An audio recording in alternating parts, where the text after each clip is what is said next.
afterwards, it's like, oh, that's just the way they are. Like, we can't do anything about it. You just need to get over it. No, I don't need to get over it. You need to teach your sons to not grow up and be pieces of shit. What is up, people? Welcome back or to another video. For those of you who are new around here, a very warm welcome. I'm super grateful to have you come and join us. So today we're going to be going through a topic that I have been pondering about for quite a while, and that is all the internalized misogyny out there. So to break it down, it's basically about those women who are sexist but don't always know that they're sexist. When I come across internalized misogyny coming off another female towards another female, I find that it is totally subconscious. It's on a subconscious level, because if you were to pull up that person about it, they'd probably be horrified and disagree with you. I've been seeing this more and more. Now on this channel, if you've been around here for a while, you'll see that I speak about misogyny quite a bit, and of course about gender roles and general sexism and feminism and all of that. But today I just want to go into a few examples that I came up with of prime examples of internalized misogyny right in front of us in black and white, so you can spot them moving forward if you haven't already.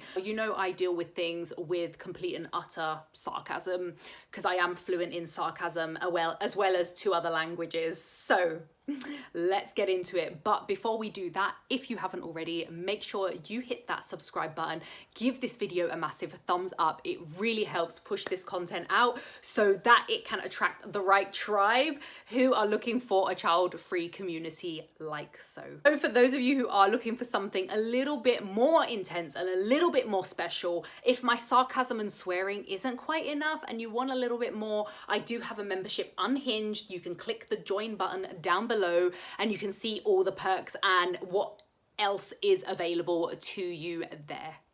So let's go example number 1. This is quite a common one and people love to just roll this one off their tongue, and it boils my fucking piss. And that is when women say, not all men. And I'll tell you why it boils my piss. Not because they're sticking up for men and they want equality, which is fantastic. Don't get me wrong. I'm for equality as well. However, if you're going to say not all men, I want to make sure that you're saying not all women. Because what it is with these women is they'll say not all men, but when it comes to a woman doing something, or a woman being accused of something, or a woman being slated online for something she's done or said or not done or not said, you won't ever see someone saying not all women. And I usually find it's these types of women who are the not all men community. They're not so quick to say not all women and defend their own, but they're quick to defend men when men are being like ostracized for something. Now, I do understand that men are oppressed in much different ways to women. I do believe there is still male oppression to a degree, but the fact that you're always saying not all men but not all women just speaks volumes to me. When women who have that internalized misogyny is they kind of defend murderers and rapists. So they'll defend people like Ted Bundy, for example, and they'll be like, oh, maybe he just had a really hard life, or, you know, it's not all men again, or, you know, oh, understand it from his point of view. But let's just put that example as a female. So let's imagine a female Ted Bundy right now. Let's just imagine the kind of hate this person is gonna get online. I find that women like to defend this kind of man because of their like incredible charm and their power and their kind of power over people. So they have the ability to charm and manipulate people very, very easily. So as much as we know that this is disgusting behavior because they charm and manipulate, not only to get what they want, but to actually harm people, and in this next case that I'm gonna go through, murder people, it's still something that some women find attractive. Like, are you fucking kidding me? And a prime example of this is the recent murderer who went viral on TikTok. The guy with all the funky fucking tattoos on his face. He went viral on TikTok because he was responsible for murdering 2 women in Florida. And all that, there were women going fucking batshit crazy in the comment section. And it wasn't even a joke. Like, maybe for some of them it was, but it wasn't even, they weren't even joking. They were literally like, oh my God, this guy is so hot. I don't give a shit what he's done. Like, he can kidnap me any day. I don't mind if he comes for me. You know, this guy's gonna probably get the death penalty, but, you know, he's so hot, so what the fuck? Are you actually fucking kidding me? Because what these women need, you guys, if you are defending a murderer just because you think he's hot, then you need some actual help. And there are plenty of therapists out there who can help you with that. This one's quite stealth, and it's not as easy to see in the naked eye if you're not used to seeing it. And that is when women think that other women should stay in their place.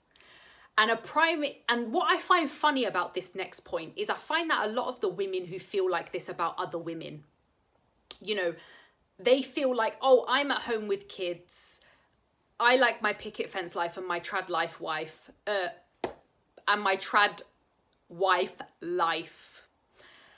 And they think, right, everybody else must do this now. You must fulfill your duty as a female. I'm doing my bit, so why aren't you doing yours? And I think we gathered this much because these are the type of people who are always like, why are you child free? Like, you're selfish, you don't want kids, like, you know, you're never gonna know true love. These are the kind of people who say that. Obviously it comes from men and women, but the women specifically who won't defend other women and who won't stick up for other women who have chosen a different lifestyle to them, they are like big mad. Like, it's not even the fact that they can't cope with somebody else and making a different lifestyle choice to them. It's like they genuinely believe in their head, oh my God, this is your life duty. Why are you not playing it out? And I find this can sometimes be both ways. You can find the very traditional woman who wants to stay at home, wants to, you know, keep house, raise a family. Nothing wrong with that if that's what your chosen lifestyle is.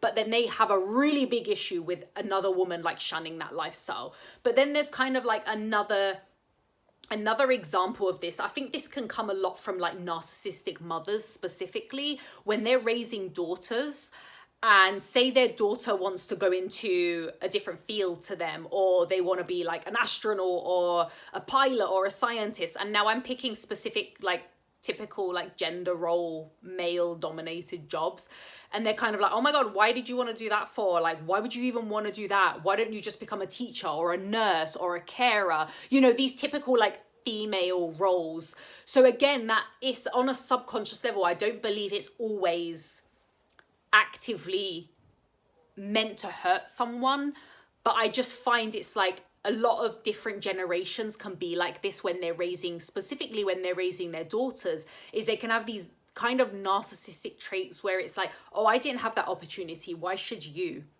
Oh, I didn't get to go to university, why should you?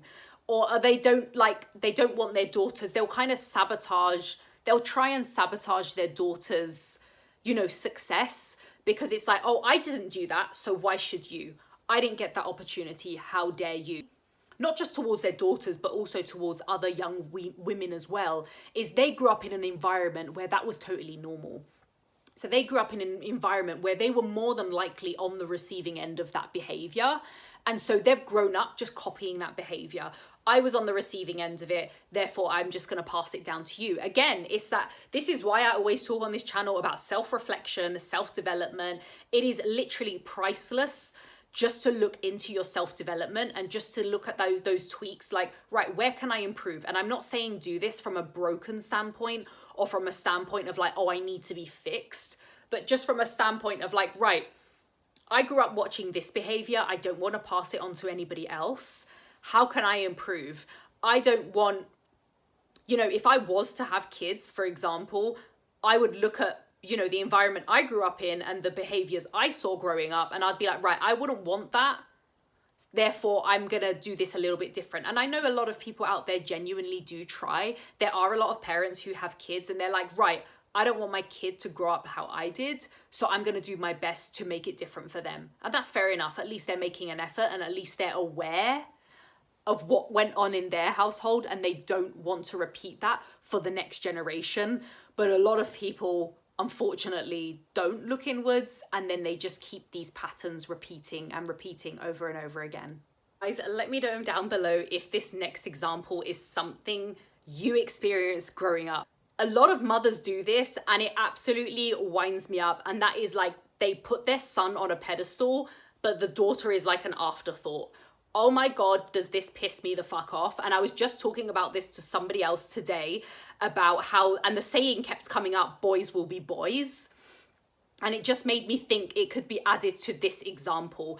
Now, in a lot of cultures, this is completely normal, where the boy is like the god. If you have a son, he can do no wrong. He can go out, he can fucking do whatever he wants, he can get shit grades. It's all right, it's always someone else's fault. He can literally, fucking hell, he can go and rob a bank, he can go and murder someone, absolutely fine. Mother will find an excuse for him. If the female does it, if the female does anything wrong, well, it's a different ball game. So again, I know that a lot of the time this can be cultural. However, I do find that it's a case in a lot of Western cultures anyway as well. I think again, it's just that mindset of like, your boy can do no wrong, but you come down hard on your daughter. Like, the daughter gets disciplined when she does something wrong. It's a harsher discipline. But if like the son does something wrong, it's literally like a slap on the wrist. And again, it brings it all the way back to this kind of boys will be boys, where we kind of enable this fucking behavior of boys, and then when they're in malehood as well, so men basically acting like pieces of shit, and then afterwards it's like, oh, that's just the way they are, like we can't do anything about it, you just need to get over it. No, I don't need to get over it. You need to teach your sons to not grow up and be pieces of shit. Okay, you need to like teach your sons that if they're allowed to act in a particular way and get away with murder, literally, then maybe the females can as well. I also find, going back to the other point about the murderer in Florida, where women were going fucking crazy about him, I also find that females, when they've committed a crime, now I do understand that females tend to get smaller sentences, so they get less years, or their sentences are less harsh. But I find that the hate that they get for doing the same crime is like, the woman gets more hate for doing, if they do the same crime, so if they've both murdered someone in cold blood, no self-defense, just cold blood, if they've both killed someone, like a female's killed someone and a man's killed someone, the woman might get a smaller sentence, but she'll get more hate. It'll be like, oh my God, how dare you kill someone? Like, who the fuck do you think you are, taking a life? Whereas when a man kills someone, like this prime example with this Wade Wilson, whatever his name is like, people are looking at the good things about him. Well, good things. Take that with a pinch of salt. People are looking at like, oh, but I like his tattoos, and oh, he looks really like, you know, well dressed and everything, and he's got a nice suit on in court, and you know, his hair's done nicely. And it's like, oh, for fuck's sake, like, he's murdered 2 people in cold blood. Like, what the fuck? Shouldn't be making excuses for anybody in this situation.